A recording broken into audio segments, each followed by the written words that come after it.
ඒ නිසා පින්නතුනි අපි හැමදෙනාම දුකටපත් නොවේ සසර සැනසීමෙන් ඉදිරියට යන්න නම් අපි හිතයි නිදහස් කර ගන්නට ඕනේ. මේ හැම දෙයක්ම දුකටපත් වෙන හේතු හදන නිසායි අපි සංසාරයට එකතු වෙන්නේ. මම මනුස්ස කයක් දරන්න සංසාරේ කර්ම කරලා තියෙනවා ලැබෙච්ච ප්‍රතිඵලය අපි දැන් භුක්ති විඳිනවා.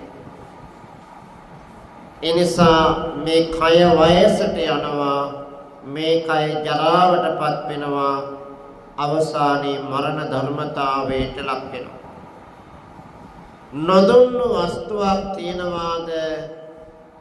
එහෙමයි ස්වාමීනි. එහෙමනම් මේ සතාට හොඳට ප්‍රණීත කිරිබතක් හදලා ආහාර පිණිස දීලා නාවල කරලා ඒ ශරීරය හොඳට ස්පර්ශ කරලා අහන්න මේ විදිහට තාත්තේ හංගපු මුදල් කොහේ හරි සැඟෙව්වනම් මට කියන්න කියලා ඔබ ඉල්ලන්න.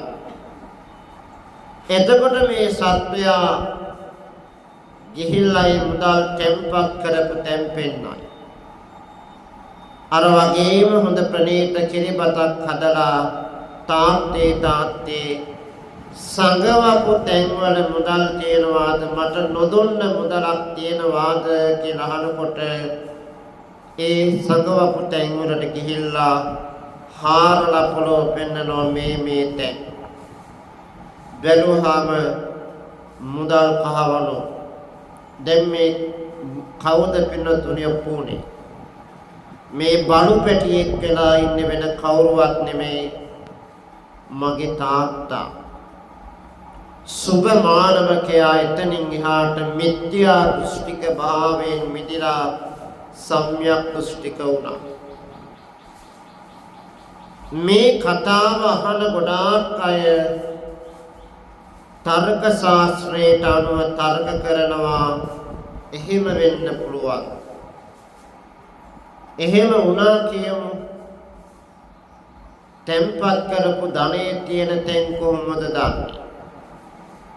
ඕවා පිළිගන්න පුළුවන්ද කියලා අන්න අර වගේ තර්කයක් උඩනගලා ඒ නිදර්ශනය ප්‍රතික්ෂේප කරනවා, පිළිගන්නේ. ඔබට වුණත් මට වුණත් මේ தත්ත්වය ඇති වෙන්න පුළුවන්. පරිස්සම් වෙන්න ඕනේ. ලැබුණු කයේ යථාර්ථය තේරුම් ගත්තා නම් දුකටපත් වෙන්නේ.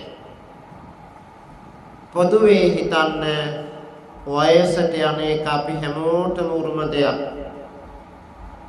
දැන් මේ බණහන පිරිස අතර ඉන්නේ දුබාල, මහලු, තරුණ, මැදි වයසේ අය.